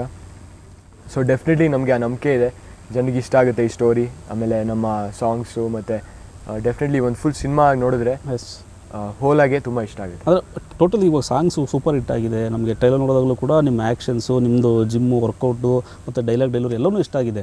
ಬಟ್ ಈಗ ಅಪ್ಪಾಜಿ ಹೇಳಿದಾಗ ಇವತ್ತಿನ ಕಂಟೆಂಟ್ ಚೆನ್ನಾಗಿದ್ದರೆ ಮಾತ್ರ ಜನ ಥಿಯೇಟ್ರಿಗೆ ಬರ್ತಾರೆ ಅನ್ನೋದು ಒಂದು ಸ್ಟ್ರಾಂಗ್ ಸ್ಟೇಟ್ಮೆಂಟ್. ಅದು ಯಾರಾದರೂ ಕೊಟ್ಟೆ ಕೊಡ್ತಾರೆ, ಕತೆ ಚೆನ್ನಾಗಿ ಥಿಯೇಟ್ರಿಗೆ ಬಂದೇ ಬರ್ತಾರೆ ಅಂತೇಳಿ. ಸೊ ನಾ ಆ ಆ್ಯಂಗಲ್ ಕೇಳ್ತಾ ಇದ್ದೀನಿ. ಇದು ಅಪ್ಪಾಜಿನ ಆಮೇಲೆ ಕೇಳ್ತೀನಿ. ಸೊ ನಿಮಗೆ ಎಷ್ಟು ಕಾನ್ಫಿಡೆಂಟ್ ಅನ್ನೋದು ಗೌರಿ ಸಿನಿಮಾ ಕನ್ನಡ ಚಿತ್ರರಂಗಕ್ಕೆ ಒಂದು ಬಿಗ್ಗೆಸ್ಟ್ ಹಿಟ್ ಆಗುತ್ತೆ ಅನ್ನೋದು, ನಿಮ್ಮ ಕೆರಿಯರ್ ಲೈಫ್ಗೂ ಕೂಡ ಒಂದು ಲ್ಯಾಂಡ್ ಮಾರ್ಕ್ ಮೂವಿ ಆಗುತ್ತೆ ಅನ್ನೋದು? ಅಂದರೆ ನಾನು ಹೇಳಬೇಕು ಅಂದರೆ ನಮ್ಮ ಸಿನಿಮಾದಲ್ಲಿ ಕಥೆನೇ ತುಂಬ ಮುಖ್ಯ ಆಗಿದ್ದು. ಸೊ ತುಂಬ ಕಷ್ಟಪಟ್ಟು ಒಳ್ಳೆ ಕತೆ ತಂದಿದ್ದೀವಿ. ನೀವು ನೋಡಿದಾಗ ಗೊತ್ತಾಗುತ್ತೆ. ಅದಕ್ಕೆ ನಾವು ಜಾಸ್ತಿ ಬಿಟ್ಕೊಟ್ಟಿಲ್ಲ ಟ್ರೇಲರಲ್ಲಿ ಮತ್ತು ಟೀಸರಲ್ಲೆಲ್ಲ. ಸೊ ಅದಕ್ಕೆ ನಮಗೆ ನಂಬಿಕೆ ಇದೆ ನಮ್ಮ ಸಿನಿಮಾದ ಒಳ್ಳೆ ಕಾಂಟೆಂಟ್ ಇದೆ, ಒಳ್ಳೆ ಇನ್ಸ್ಪೈರಿಂಗ್ ಸ್ಟೋರಿ ಇದೆ, ಜನರಿಗೆ ಅದು ಇಷ್ಟ ಆಗಿದೆ. ಸರ್ ಸಮರ್ ಹೇಳ್ತಾ ಇದ್ರು ಒಂದು ಐಡಿಯಾ ಇಲ್ಲ ಅಂತೇಳಿ. ಸುದೀಪ್ ಸರ್ ನಿಮ್ಮ ಸಿನಿಮಾಗೂ ಸಾಕಷ್ಟು ಸಪೋರ್ಟ್ ಮಾಡಿದ್ದಾರೆ, ಟ್ರೈಲರ್ ಇವೆಂಟಿಗೆ ಬಂದು ಸಾಕಷ್ಟು ವಿಚಾರಗಳನ್ನ ಹಂಚ್ಕೊಂಡ್ರು ನಮ್ಮ ಜೊತೆ. ಅಟ್ ದ ಸೇಮ್ ಟೈಮ್ ನಿಮ್ಮ ಅವರ ಒಡನಾಟ ಇಷ್ಟು ವರ್ಷಗಳ ಕಾಲ ನಡ್ಕೊಂಡ್ಬಂದಿದ್ದ ಹಾಗೆ ಇವತ್ತು ಗೌರಿ ಸಿನಿಮಾ ನೋಡಿದ್ರೆ ನೀವು ಹೇಳ್ಬೋದು ನೋಡಿ ಕಿಚ್ಚ ಸುದೀಪ್ ಪ್ರೆಸೆಂಟ್ಸ್ ಅಂತ ಹಾಕಿದ್ದೀನಿ. ಹೌದು. ಸೊ ಅಷ್ಟೇ ಅದು ಗೊತ್ತಾಗುತ್ತೆ ನಮ್ಮ ಅವರ ಒಡನಾಟ ಎಷ್ಟು ಅಂತ. ಯಾಕೆಂತಂದರೆ ಸುಮ್ಮನೆ ಹೋಗಿ ಆಸ್ ಅ ಫ್ರೆಂಡ್ ಕೇಳಿದೆ, ಹಿಂಗೆ ಸುದೀಪ್ ನೀನು ಏಕವಚನದಲ್ಲಿ ಮಾತಾಡ್ತೀವಿ, ಅದು ಇಂಟರ್ವ್ಯೂಗೆ ನಮ್ಮ ಪಬ್ಲಿಕ್ಕಲ್ಲಿ ಕೆನಾಟ್ ನೀವು ಇದಕ್ಕೆ ಪ್ರೆಸೆಂಟ್ ಮಾಡಬೇಕು ಈ ಸಿನಿಮಾನ ಅಂತಂದಾಗ, ನೀವು ಅರ್ಪಿಸ್ಬೇಕು ಅಂದಾಗ ಇಮಿಡಿಯೇಟ್ ಯೋಚನೆನೂ ಮಾಡಿದೆ. ಈ ಸೆಡ್ ಗೋ ಹೆಡ್, ಇವಾಗಲೇ ಹಾಕು ಅಂತ. ಸೊ ಆ ರೀತಿಯಲ್ಲಿ ನನ್ನ ಬಗ್ಗೆ ಆಗಲಿ ನಾನು ಅವ್ರ ಬಗ್ಗೆ ಆಗಲಿ ಇಟ್ಟಿರೋವಂಥ ಒಂದು ಅಭಿಮಾನ ಮತ್ತು ರೆಸ್ಪೆಕ್ಟ್ ಮತ್ತು ಗೌರವ. ನಾವು ಇಂಡಸ್ಟ್ರಿಗೆ ಬರೋಕ್ಕೂ ಮುಂಚಿಂದನೂ ವಿ ಆರ್ ಫ್ರೆಂಡ್ಸ್. ನಾವಿಬ್ಬರು ಬ್ಯಾಡ್ಮಿಂಟನ್ ಆಡ್ತಾಯಿದ್ವಿ. He was not a hero, I was not a director or a journalist. So ಇಬ್ಬರು ಇವ್ರ ಏಜು, ಇಬ್ಬರು ಸಮರ್ ಏಜ್ ಇದ್ವಿ. ನಾನು ದೊಡ್ಡವನು, of course is younger than me. Badminton ಆಡ್ತಾಯಿದ್ವಿ, ಆಮೇಲೆ ಸಮಯ ಕಳೀತಾ ಇದ್ವಿ, ಎಲ್ಲ ಗೇಮ್ ಆಡಿದ್ದೀವಿ. ಟೆನ್ನಿಸ್ ಆಡಿದ್ದೀವಿ, ಬ್ಯಾಡ್ಮಿಂಟನ್ ಆಡಿದ್ದೀವಿ, ಚೆಸ್ ಆಡಿದ್ದೀವಿ, ಟೇಬಲ್ ಟೆನ್ನಿಸ್ ಆಡಿದ್ದೀವಿ, ಎಲ್ಲ ಆಡಿದ್ದೀವಿ, ಎಲ್ಲ ಆಟಗಳು ಆಡಿದ್ದೀವಿ. ಸೊ ಅದಾದ ನಂತರ he became a super star hero. ನನ್ನ ಕಣ್ಣು ಮುಂದೆನೇ ನೋಡ್ತಾ ಇರೋ ಹಂಗೆ ಹುಚ್ಚ ದೊಡ್ಡ ಹಿಟ್ ಆಯಿತು. ಅದಾದ ನಂತರ ಈಗ ದೊಡ್ಡ ಹಿಟ್ ಆಯಿತು, ಪ್ಯಾನ್ ಇಂಡಿಯನ್ ಸ್ಟಾರ್ ಆಯಿತು, ಆದರೂ ಎಲ್ಲ ಆಯಿತು. ಆದರೂ ಆ ರೆಸ್ಪೆಕ್ಟ್ ಇದೆಯಲ್ಲ, ಆ ಫ್ರೆಂಡ್ಶಿಪ್ ಬಗ್ಗೆ ಕೊಡೋ ಗೌರವ ಇದೆಯಲ್ಲ, ಅದು ಗ್ರೇಟ್. ಸಮರ್ ಸಿನಿಮಾ ವಿಷಯಕ್ಕೆ ಬಂದರೆ ನೆಕ್ಸ್ಟ್ ನಮಗೆ ನಿಮ್ಮ ನಾಯಕ ನಟಿ ತುಂಬ ಬ್ಯೂಟಿಫುಲ್ಲಾಗಿ ಮಾಡಿದ್ದಾರೆ. ಓವರಾಲ್ ವರ್ಕ್ ಎಕ್ಸ್ಪೀರಿಯೆನ್ಸ್ ಹೇಗಿತ್ತು? ಯಾಕಂದರೆ ಸಾನಿಯಾ ಈಗಾಗಲೇ ಸ್ಮಾಲ್ ಸ್ಕ್ರೀನ್ಗಳಲ್ಲಿ ಫೇಮಸ್ ಆಗಿರುವಂಥರು, ಬಿಗ್ ಬಾಸ್ ಮನೆಯಲ್ಲಿ ಫೇಮಸ್ ಆಗಿರುವಂಥರು, ಜನರಿಗೆ ತುಂಬ ಈಸಿಯಾಗಿ ಕನೆಕ್ಟ್ ಆಗ್ತಾರೆ. ಸೊ ಅವ್ರ ಜೊತೆ ನೀವು ವರ್ಕ್ ಮಾಡಿದ್ದು ಯಾವ ರೀತಿ ಇತ್ತು, ನಿಮಗೆಲ್ಲ ಎಕ್ಸ್ಪೀರಿಯೆನ್ಸ್ ಹೇಗಿತ್ತು ಅನ್ನೋದು? ಎಕ್ಸ್ಪೀರಿಯೆನ್ಸ್ ತುಂಬ ಚೆನ್ನಾಗಿತ್ತು. ಸಾನಿಯಾ ಅವ್ರ ಜೊತೆ ತುಂಬ ವರ್ಕ್ಶಾಪ್ಸ್ ಮಾಡಿದ್ವಿ. ಫಸ್ಟ್ ಟೈಮ್ ಮೀಟ್ ಮಾಡಿದಾಗ ಆ್ಯಕ್ಚುಲಿ ನಾನು ಪುಟ್ಗೌರಿ ಮದುವೆಯಲ್ಲಿ ನೋಡಿದ್ದೆ. ನಮ್ಮ ಅಜ್ಜಿ ಜೊತೆ ಟಿ ವಿ ನೋಡುವಾಗ ಅವ್ರನ್ನ ಪುಟ್ಗೌರಿಲಿ ನೋಡಿದ್ದೆ. ಸೊ ಈಗ ಅವರು ನಮ್ಮ ಜೊತೆ ಈ ಸಿನಿಮಾ ಮಾಡುವಾಗ ತುಂಬ ಖುಷಿ ಅನಿಸ್ತು, ಯಾಕೆಂದರೆ ಅವ್ರು ನಮ್ಮ ಏಜ್ ಹತ್ರ. ಸೊ ಈಸಿ ಇತ್ತು ಮಾತಾಡೋಕ್ಕೆ. ಆಮೇಲೆ ತುಂಬ ಚೆನ್ನಾಗಿ ಆ್ಯಕ್ಟಿಂಗ್ ಮಾಡ್ತಾರೆ. ಅವ್ರ ಕನ್ನಡ ತುಂಬ ಚೆನ್ನಾಗಿದೆ. ತುಂಬ ಎಕ್ಸಾಕ್ಟ್ಲಿ. ಸೊ ತುಂಬ ಚೆನ್ನಾಗಿ ಬಂದಿದೆ ಅವ್ರ ಪಾತ್ರ ಕೂಡ, ತುಂಬ ಚೆನ್ನಾಗಿದೆ ಅವ್ರ ಪಾತ್ರ. ನಿಮಗೆ ಏನೂ ಸಮಸ್ಯೆ ಆಗಲಿಲ್ವಾ? ಅವರು ಸ್ವಲ್ಪ ಇದೊಂದು ಏನೋ ಸ್ವಲ್ಪ ನಿಮಗಿಂತ ಸೀನಿಯರ್ ಅಂತೇಳಿ ಶೂಟಿಂಗ್ ಟೈಮಲ್ಲಿ ಆ ಥರ? ಶೂಟಿಂಗ್ ಟೈಮಲ್ಲಿ ಏನೂ ಹಂಗೆ ಅನಿಸ್ಲಿಲ್ಲ. ಬಟ್ ಸ್ಟಾರ್ಟಿಂಗಲ್ಲಿ ಅದೇ ಅವ್ರು ಟಿ ವಿಯಲ್ಲಿ ಮಾಡಿದರು. ಬಿಗ್ ಬಾಸಲ್ಲಿ ದೊಡ್ಡ ಹೆಸರಿತ್ತು, ಮತ್ತು ಟಿ ವಿಲಿ ಕೂಡ ಹೆಸರಿತ್ತು. ಆಮೇಲೆ ಸ್ಟೇಟ್ ಅವಾರ್ಡ್ ಎಲ್ಲ ಬಂದಿದೆ. ಸೊ ಅದಕ್ಕೆ ಅವ್ರಿಗೆ ತುಂಬ ಎಕ್ಸ್ಪೀರಿಯನ್ಸ್ ಇದೆ ಅಂತ ಗೊತ್ತಿತ್ತು. ಬಟ್ ಅವರು ಎಷ್ಟು ಫ್ರೆಂಡ್ಲಿಯಾಗಿ ಮಾತಾಡ್ಸಿದ್ರು, ಆ ಥರ ಏನೂ ಅನಿಸ್ಲೇ ಇಲ್ಲ. ಬಟ್ ಅವರು ಕೂಡ ಮೊದಲನೇ ಸಿನಿಮಾನೇ, ಬಿಗ್ ಸ್ಕ್ರೀನಲ್ಲಿ ಅವ್ರದ್ದು ಇದು ಮೊದಲನೇ ಸಿನಿಮಾನೇ. ಬಟ್ ಕ್ಯಾಮ್ರಾಗಳನ್ನ ಹ್ಯಾಂಡಲ್ ಮಾಡಿ ಅವ್ರಿಗೆ ಅಭ್ಯಾಸ ಇದೆ. ಬಟ್ ನಿಮಗೂ ಅವ್ರಿಗೂ ಏನು ವ್ಯತ್ಯಾಸ ಇಲ್ಲ. ಅಂದರೆ ಅವರು ಇದು ಮೊದಲನೇ ಸಿನಿಮಾನೇ ಬಿಗ್ ಸ್ಕ್ರೀನಲ್ಲಿ. ಅಂದರೆ ಸರ್ ನನ್ನ ಕ್ವಶನ್ ಏನಂದರೆ, ಈಗ ನಿಮ್ಮ ಡೈರೆಕ್ಷನಲ್ಲಿ ಮಗ ಬರ್ತಾ ಇದ್ದಾನೆ, ನೀವೆಲ್ಲ ಏನೋ ದೀಪಿಕಾ ಪಡುಕೋಣೆನ ಇಂಡಸ್ಟ್ರಿ ಕರೆಸ್ತಾ ಈಗ ಮೊದಲ ವ್ಯಕ್ತಿ ನೀವು. ಸೊ ನಿಮ್ಮ ಮಗ ಹೀರೋ ಅಂತಂದಾಗ ಬೇರೆ ಅಥವಾ ಯಾವ್ದಾದ್ರು ಒಂದು ಬಾಲಿವುಡ್ ಹೀರೋಯಿನ್ ಅಥವಾ ಬೇರೆ ಸ್ಟೇಟ್ ಹೀರೋಯಿನ್ ಕರೆಸ್ಬೋದಿತ್ತಲ್ಲ, ಯಾಕೆ ಸಾನ್ಯಾನೇ ಯಾಕೆ ಪ್ರಿಫರ್ ಮಾಡಿದ್ರಿ ಅಂತ? ಯಾಕೆ ಕರೆಸ್ಬಾರ್ದು ಅಂತ. ಯಾಕಂದರೆ ಕನ್ನಡದವರು ಕನ್ನಡ ಚೆನ್ನಾಗಿ ಮಾತಾಡ್ತಾರೆ, ಕನ್ನಡದ ಪ್ರತಿಭೆ, ಕನ್ನಡದ ಹುಡುಗಿ, ಮತ್ತು ಒಂದು ಎಕ್ಸ್ಪೀರಿಯೆನ್ಸ್ ಇದೆ. ಚೈಲ್ಡ್ ಆರ್ಟಿಸ್ಟ್ ಆಗಿ ಟಿ ವಿನಲ್ಲಿ ಮಾಡಿದ್ದಾರೆ, ಟಿ ವಿನಲ್ಲಿ ಆ್ಯಕ್ಟ್ ಮಾಡಿದ್ದಾರೆ. ಸೊ ಈ ರೀತಿಯಲ್ಲಿ ಯಾವ ರೀತಿಯಲ್ಲಿ ಕಡಿಮೆ ಇಲ್ಲ, ನೋಡೋಕ್ಕೆ ಚೆನ್ನಾಗಿದ್ದಾರೆ, ಒಳ್ಳೆ ಪ್ರತಿಭೆ ಇದೆ, ಯಾಕೆ ಮಾಡಬಾರ್ದು? ಅದು ಕರೆಕ್ಟ್ ಏಜ್ ಬೇರೆ, ಪಾತ್ರಕ್ಕೆ ಸೂಟ್ ಆದರು. ಸೊ ಈ ರೀತಿಯಲ್ಲಿ ಎಲ್ಲ ರೀತಿಯಲ್ಲೂ ಟಿಕ್ ಮಾರ್ಕ್ ಆಯಿತು. ಸೊ ಅದಕ್ಕೋಸ್ಕರ ತುಂಬ ಕರೆಕ್ಟಾಗಿ ಆಯ್ಕೆ ಆಯಿತು. ಆಮೇಲೆ ಇವಾಗ ಸಿನಿಮಾ ಎಲ್ಲ ಮಾಡಿದಾದ ನಂತರ ನನ್ನ ಚಾಯ್ಸ್ ಕರೆಕ್ಟಾಗಿದೆ ಅನಿಸ್ತು. ಯಾಕೆ ಅಂತಂದರೆ ಆ ಪಾತ್ರಕ್ಕೆ ನ್ಯಾಯ ಒದಗಿಸಿದ್ದಾರೆ. ಸರ್ ನೀವು ಏನೋ ನಿರ್ದೇಶಕರಾಗಿ ಸಿನಿಮಾದ ನಿರ್ಮಾಪಕರು ಆಗಿದ್ದೀರಿ. ಸೊ ಎಲ್ಲ ಒಂದು ಕಡೆ ಹೊರಗಡೆ ಟ್ಯಾಕ್ಸ್ ಅದು ಏನೋ CRಗಳು ದಾಟ್ಬಿಟ್ಟಿದೆ, ಡಿಜಿಟ್ ದಾಟ್ಬಿಟ್ಟಿದೆ ಅಂತೇಳಿ. ಸೊ ಅದೆಲ್ಲ ಹೆಂಗಿತ್ತು ಬ್ಯಾಲೆನ್ಸಿವ್ ಆಗಿ? ಯಾಕಂದರೆ ಅಪ್ಕಮಿಂಗ್ ಸ್ಟಾರು, ಹೊಸ ಹೀರೋ ಇಂಡಸ್ಟ್ರಿಗೆ ಅಷ್ಟೆಲ್ಲ ಬಜೆಟ್ ಹಾಕಿದಾಗ ಅದು ಹೆಂಗೆ ರಿಕವರಿ ಅನ್ನೋದು ಬಿಸ್ನೆಸ್ ವೈಸ್? ನಿರ್ದೇಶಕರು ಯಾವತ್ತೂ ತುಂಬ ಪ್ಯಾಷನೇಟ್ ಆಗಿರ್ತಾರೆ, ನಾನೊಬ್ಬನೇ ಅಂತಲ್ಲ. ಅದು ಒಂದು ಕತೆಗೆ ನ್ಯಾಯ ಒದಗಿಸೋದಕ್ಕೆ ಒಂದೊಂದು ಫ್ರೇಮನ್ನು ಕಾಂಪ್ರಮೈಸ್ ಮಾಡದೇ ಇರೋದಕ್ಕೆ ಪ್ರಯತ್ನ ಮಾಡ್ತಿರ್ತಾರೆ. ಅದಕ್ಕೋಸ್ಕರ ಕೆಲವೊಮ್ಮೆ ಬಜೆಟ್ಸ್ ಮೀರುತ್ತೆ ಸಿನಿಮಾನಲ್ಲಿ, ಬಜೆಟ್ಸ್ ಮೀರಿ ಸಿನಿಮಾ ಆಗುತ್ತೆ. ಫಾರ್ ಎಕ್ಸಾಂಪಲ್ ಟೈಟಾನಿಕ್ ತೊಗೊಳ್ಳಿ, ಜೇಮ್ಸ್ ಕ್ಯಾಮರೂನು ಬಜೆಟ್ ಮೀರಿ ಹೊರಟೋಯ್ತು. ಆದರೆ ಆ ಕನಸನ್ನು ನನಸು ಮಾಡೋದಕ್ಕೆ ಅವರ ಒಂದು ಆ ಛಲ ಇದೆಯಲ್ಲ, ಅದು ಮೆಚ್ಚಬೇಕು. ಟೈಟಾನಿಕ್ ಮಂಡ್ಯ ಅಂತ ಜಾಗದಲ್ಲಿ, ಮಂಡ್ಯದಲ್ಲಿ ಹಳ್ಳಿ ಅಂತ ಜಾಗದಲ್ಲಿ 100 ದಿನ ಓಡ್ತು. ಸೊ ಈ ರೀತಿಯಲ್ಲಿ ಒಬ್ಬ ಡೈರೆಕ್ಟ್ರನ್ನ ಪ್ಯಾಷನ್ ಇದೆಯಲ್ಲ, ನಾನು ಅದನ್ನು ನೋಡಿದ್ದೆ, ಯಾವತ್ತೂ ಗಮನಿಸಿರೋದು. ನಾನೊಬ್ಬ ನಿರ್ದೇಶಕನಾಗಿ ಯಾವತ್ತೂ ಒಂದು ಸಿನಿಮಾ ಕಾಂಪ್ರಮೈಸ್ ಮಾಡಿಲ್ಲ. ಓಕೆ. ಅದು ಸಿನಿಮಾ ಕಥೆಯಿಂದ ಫೇಲ್ ಆಗಿರ್ಬೋದೇ ಹೊರತು ಸಿನಿಮಾಯಿಂದ ಅಲ್ಲ, ಮೇಕಿಂಗಿಂದ ಅಲ್ಲ. ಸೊ ಆ ರೀತಿಯಲ್ಲಿ ಆಮೇಲೆ ಇನ್ನೊಂದು ಏನಂದರೆ ಮುಖ್ಯವಾಗಿ ನಾನು ಯಾವುದೇ ಒಂದು ಸಿನಿಮಾ ಮಾಡಬೇಕಾದ್ರೆ ಸ್ಟಾರ್ಗಿರಿಯ ಒಂದು ಮಾರ್ಕೆಟ್ ನೋಡಿಕೊಂಡು ಅಥವಾ ಹೀರೋ ಆ ಮಾರ್ಕೆಟ್ ನೋಡ್ಕೊಂಡು ಮಾಡಿಲ್ಲ. ಯಾಕಂದರೆ ನಾನು ಸ್ಟಾರ್ಸ್ ಜಾಸ್ತಿ ತೊಗೊಂಡೇ ಇಲ್ಲ. ಹೌದು. ಅತಿ ಹೆಚ್ಚು ಹೊಸಬ್ರದ್ದೇ ಮಾಡೋದು. ಹೊಸಬ್ರು ತೊಗೊಂಡಾಗ ನೀವು ಬಜೆಟು ಹಾಕೋಕ್ಕಾಗಲ್ಲ, ಮಾರ್ಕೆಟು ಗಮನಿಸೋಕ್ಕಾಗಲ್ಲ, ಮಾರ್ಕೆಟ್ ಇಟ್ಕೊಂಡು ಸಿನಿಮಾ ಮಾಡೋಕ್ಕಾಗಲ್ಲ. ಹೌದು. ಎಸ್ ಸಮರ್, ಅಪ್ಪ ಮಗ ಸಿನಿಮಾ ಮಾಡ್ತಿದ್ದಾನೆ ಅಂತಂದಾಗ ತಾಯಿ ರಿಯಾಕ್ಷನ್ ಹೆಂಗಿತ್ತು ಅನ್ನೋದು ನಮಗೆ. ಒಟ್ಟಿಗೆ ಮಾಡ್ತಾ ಇದ್ದಾರೆ, ಒಂದು ಒಳ್ಳೆ ಕತೆ ತೊಗೊಂಬಂದಿದ್ದಾರೆ, ಇದರಲ್ಲಿ ಎಲ್ಲನೂ ಇರುತ್ತೆ, ಫ್ಯಾಮಿಲಿ ಎಂಟರ್ಟೈನ್ಮೆಂಟು, ರೊಮ್ಯಾನ್ಸು, ಫೈಟು, ಒಂದು ಆ್ಯಕ್ಷನ್ ಸೀನ್ ಎಲ್ಲ ಇರುತ್ತೆ ಅಂದಾಗ ಅಮ್ಮ ಹೇಗಿತ್ತಿದ್ರು ಶೂಟಿಂಗ್ ಟೈಮಲ್ಲಿ ಮುಗಿಸ್ಕೊಂಡು ಬಂದಾಗ ಎಲ್ಲ ಆ ಎಕ್ಸ್ಪೀರಿಯನ್ಸ್ ಹೇಗಿತ್ತು? ನಮ್ಮ ತಾಯಿ ಯಾವಾಗಲೂ ಸಪೋರ್ಟಿವ್ ಆಗಿದ್ದು. ಸೊ ಈ ಸಿನಿಮಾ ಮಾಡೋಗ್ಲೂ ತುಂಬ ಸಪೋರ್ಟಿವ್ ಆಗಿದ್ದಾರೆ. ನಮ್ಗೆ ಯಾವಾಗಲೂ ಒಂಥರ ಸ್ಟ್ರೆಂತ್ ಕೊಟ್ಟಂಗೆ ನಮ್ಮ ತಾಯಿ. ನನಗೆ ಮಾತ್ರ ಅಲ್ಲ, ನಮ್ಮ ತಂದೆ ಕೂಡ. ಸೊ ತಾಯಿ ವಿಚಾರ ಒಂದು ಸ್ವಲ್ಪ ಯಾಕೋ ಎಮೋಷನ್ ಅನಿಸುತ್ತೆ ಮೋಸ್ಟ್ಲಿ. ಇಲ್ಲ, ಅಫ್ಕೋರ್ಸ್ ತಾಯಿಗೆ ತುಂಬ ಕ್ಲೋಸ್ ಆಗಿದ್ದಾನೆ. ಓಕೆ. ಆಮೇಲೆ ತಾಯಿನೇ ಬೆಳೆಸಿರೋದು. ಪ್ರತಿಯೊಂದು ಕ್ಷಣದಲ್ಲೂ ನನ್ನ ಹೆಂಡತಿ ಅವನಿಗೆ ಟೈಮು, ಸಮಯ, ಕಂಪ್ಲೀಟ್ ಗಮನ ಕೊಟ್ಟು ಅವನಿಗೆ ಯಾವ ಥರ ಇರಬೇಕು, ಅವ್ನ ಬಿಹೇವಿಯರ್ ಯಾವ ಥರ ಇರಬೇಕು, ಎಷ್ಟು ಕರೆಕ್ಟಾಗಿರಬೇಕು, ಆಮೇಲೆ ಯಾವುದೇ ತಪ್ಪು ಮಾಡಿದಾಗ ತಿದ್ದಿ ಒಳ್ಳೆ ಕೆಲಸ ಮಾಡಿದಾಗ ಬೆನ್ನು ತಟ್ಟಿ ಬೆಳೆಸಿರೋದೇ ಅರ್ಪಿತಾ. ಸೊ ಆ ರೀತಿಯಲ್ಲಿ ಒಂದು ಸ್ವಲ್ಪ ಅವ್ನಿಗೆ ಅರ್ಪಿತಾ ಕ್ಯಾರೆಕ್ಟರ್ಸೇ ಜಾಸ್ತಿ. ಯಾಕಂದರೆ ಬ್ಯಾಲೆನ್ಸ್ಡ್ ಆಗಿರೋದು, ಫೋಕಸ್ಡ್ ಆಗಿರೋದು ಮತ್ತು ಅವಳು ಪ್ರೊಫೆಷ್ನಲ್ ಆಗಿರೋದು. ಓಕೆ. ಅದೆಲ್ಲ ಅವನು ನನ್ನ ಹೆಂಡತಿಯಿಂದನೇ, ಅರ್ಪಿತಾಯಿಂದನೇ ಬಂದಿರೋದು. ಎಸ್ ಸಮರ್, ಯಾರೇ ಹೊಸಬ್ರು ಇಂಡಸ್ಟ್ರಿಗೆ ಬಂದರೂ ಕೂಡ ಅಂದರೆ ಅಪ್ಪು ಸರ್ನ ನಾವು ಮರಿಬಾರ್ದು. ಯಾಕಂದರೆ ಇಂಡಸ್ಟ್ರಿಗೆ ಆ ವ್ಯಕ್ತಿ ಕೊಟ್ಟಂಥ ಕೊಡುಗೆಗಳು, ಆ ವ್ಯಕ್ತಿ ಮಾಡಿದಂಥ ಸಾಧನೆಗಳು ಇವತ್ತು ನಮ್ಮಂಥ ಯಂಗ್ಸ್ಟರ್ಸು, ನಿಮ್ಮಂಥ ಯಂಗ್ಸ್ಟರ್ಸು ಅವ್ರನ್ನ ನೆನೆಸ್ಕೊಳ್ತಾ ಹೋದರೆ ನಿಜಕ್ಕೂ ನಮ್ಮ ಲೈಫಿಗೆ ಒಂದು ಅರ್ಥ ಸಿಗುತ್ತೆ ಅಂತೇಳಿ. ಸೊ ಅಪ್ಪು ಸರು ನಿಮ್ಮನ್ನು ಯಾವಾಗಾದ್ರೂ ಭೇಟಿಯಾಗಿದ್ದು ಅಥವಾ ಅಪ್ಪು ಸರ್ ಸಿನಿಮಾಗಳು ನೀವು ನೋಡಿ ಇಷ್ಟಪಟ್ಟಿದ್ದು, ಅಪ್ಪು ಸರ್ ಈ ಸಂದರ್ಭದಲ್ಲಿ ಅಪ್ಪು ಸರ್ ಇದ್ದಿದ್ದರೆ ಏನೆಲ್ಲ ನಿಮ್ಗೆ ಸಪೋರ್ಟ್ ಸಿಗ್ತಿತ್ತು ಅನ್ನೋದು? ಅದು ಗೊತ್ತಿಲ್ಲ ಸರ್, ಬಟ್ ನಾನು ಚಿಕ್ಕ ವಯಸ್ಸಿನ ಅವ್ರ ಸಿನಿಮಾಗಳು ನೋಡಿಕೊಂಡು ಬೆಳೆದಿರೋನು. ಮಿಲನ ಸಿನಿಮಾ, ಅರ್ಸು, ಜಾಕಿ, ಅಪ್ಪು ಸಿನಿಮಾ, ಅದೆಲ್ಲ ನನಗೆ ಇನ್ಸ್ಪಿರೇಷನ್. ಯಾಕಂದರೆ ಆ ಸಾಂಗ್ಸ್ ಎಲ್ಲ ತುಂಬ ಪಾಪ್ಯುಲರ್ ಆಗಿತ್ತು. ನಾನು ಮನೇಲೆಲ್ಲ ಕೂತಾಗ ಅದು ಯಾವಾಗಲೂ ಪ್ಲೇ ಆಗ್ತಿತ್ತು. ಸೊ ನನ್ನ ಡ್ಯಾನ್ಸ್ ಸ್ಟೆಪ್ಸಲ್ಲಿ ಟಿ ವಿ ಹೆಂಗೆ ಬರ್ತಿತ್ತೋ ಲೈವ್ ನೋಡ್ತಿದ್ವಲ್ಲ, ಅದಕ್ಕೆ ಬಂದಾಗ ಅದು ಕ್ಯಾಚ್ ಮಾಡಿ ಅದನ್ನೇ ಮಿಮಿಕ್ ಮಾಡ್ತಾಯಿದ್ದೆ, ಅದನ್ನೇ ಮನೇಲಿ ಅಪ್ಪ ಅಮ್ಮಂಗೆ ತೋರಿಸ್ತಾ ಇದ್ದೆ. ಸೊ ಆ ಥರ ನನಗೆ ಇನ್ಸ್ಪಿರೇಷನ್ ಅವರು. ಆಮೇಲೆ ಫೈಟ್ಸ್ ಅಂತೂ ಕೂಡ ನೀವು ನೋಡಿದ್ರೆ ಯಾರು ಕಂಪೇರೇ ಮಾಡೋಕ್ಕಾಗಲ್ಲ, ಅಷ್ಟು ಕ್ರೇಜಿಯಾಗಿ ಮಾಡ್ತಾಯಿದ್ರು ಜಿಮ್ನಾಸ್ಟಿಕ್ಸು ಅದೆಲ್ಲ. ಸೊ ನನಗೂ ಅದೇ ಥರ ಒಂದು ಟ್ರೈನಿಂಗ್ ತೊಗೊಳ್ಬೇಕು ಅಂತ ಆಸೆ ಇತ್ತು. ಸೊ ನಾನು ಟ್ರೈನಿಂಗ್ ತೊಗೊಂಡು ಈ ಸಿನಿಮಾ ಪ್ರಿಪೇರ್ ಆಗಿದ್ದು ಅವಾಗ. ಸರ್, ಕೊನೆಯದಾಗಿ ಇದೇ 15ನೇ ತಾರೀಕು ನೀವು ಚಿತ್ರಮಂದಿರಕ್ಕೆ ಬರ್ತಾ ಇದ್ದೀರಿ TV5 ಮೂಲಕ. ಚಿತ್ರಮಂದಿರಕ್ಕೆ ಬರ್ತಾ ಇಲ್ಲ, ನಮ್ಮ ಗೌರಿ ಸಿನಿಮಾ ಚಿತ್ರಮಂದಿರ ಇರುತ್ತೆ, ನಾವು ಚಿತ್ರಮಂದಿರಕ್ಕೆ ಬರ್ತೀವಿ. ಆ ಗೌರಿ ಸಿನಿಮಾ ಮೂಲಕ ಜನರು ಬರಬೇಕು, ಸಿನಿಮಾ ನೋಡಬೇಕು, ನಿಮಗೆ ಇಷ್ಟ ಆಗುತ್ತೆ, ಒಂದು ಒಳ್ಳೆ ಸಿನಿಮಾ ಮಾಡಿದ್ದೀವಿ. ಎಸ್ ಸಮರ್, ನೀವು ಕೂಡ ನಿಮ್ಮ ಪ್ರೇಕ್ಷಕರನ್ನು, ಯಾಕಂದರೆ ನೀವು ಅಪ್ಕಮಿಂಗ್ ಹೀರೋ ಆದರೂ ಕೂಡ ನಿಮ್ಮೊಂದಷ್ಟು ಜವಾಬ್ದಾರಿಗಳಿದೆ, ಈ ಸಿನಿಮಾ ಮೂಲಕ ಗೌರಿ ಸಿನಿಮಾಗೆ ನಿಮ್ಮ ಪ್ರೇಕ್ಷಕರನ್ನು ನೀವು ಕರಿಬೋದು. ದಯವಿಟ್ಟು ಆಗಸ್ಟ್ 15ನೇ ತಾರೀಕು ಗೌರಿ ಸಿನಿಮಾನ ಥಿಯೇಟ್ರಲ್ಲಿ ಬಂದು ನೋಡಿ, ತುಂಬ ಇಷ್ಟ ಆಗುತ್ತೆ. So thank you. ಎಸ್ ವೀಕ್ಷಕರೇ, ಇದೇ 15ನೇ ತಾರೀಕು ಚಿತ್ರಮಂದಿರಗಳಲ್ಲಿ ಗೌರಿ ಸಿನಿಮಾ ರಿಲೀಸ್ ಆಗ್ತಾ ಇದೆ. ಮೊಬೈಲಲ್ಲಿ ಕೂತ್ಕೊಂಡು OTT ಬರುತ್ತೆ, ಅಲ್ಲಿ ಬರುತ್ತೆ, ಇಲ್ಲಿ ಬರುತ್ತೆ ಅನ್ನೋ ಬದಲು ಸರ್ ಹೇಳಿದಾಗ ಥಿಯೇಟ್ರಿಗೆ ಬಂದು ಕೂತ್ಕೊಂಡು ಆ ಒಂದು ಫೀಲನ್ನು ಎಂಜಾಯ್ ಮಾಡಬೇಕು. ಇದೇ 15ನೇ ತಾರೀಕು ನಿಮ್ಮ ಹತ್ತಿರದ ಚಿತ್ರಮಂದಿರಗಳಲ್ಲಿ ಗೌರಿ ಸಿನಿಮಾ ಇಂದ್ರಜಿತ್ ಲಂಕೇಶ್ ಅವರ ನಿರ್ದೇಶನದಲ್ಲಿ ಅವರ ಮಗ ಸಮರ್ಜಿತ್ ಮೊಟ್ಟ ಮೊದಲನೇ ಬಾರಿಗೆ ನಾಯಕ ನಟನಾಗಿ ಕಾಣಿಸ್ಕೊಳ್ತಾ ಇದ್ದಾರೆ. ನಮ್ಮೆಲ್ಲರ ಸಪೋರ್ಟ್ ಅವ್ರಿಗೆ ಇರಬೇಕು. ಇದು ಇವತ್ತಿನ ಸ್ಪೆಷಲ್ ಕಾರ್ಯಕ್ರಮ.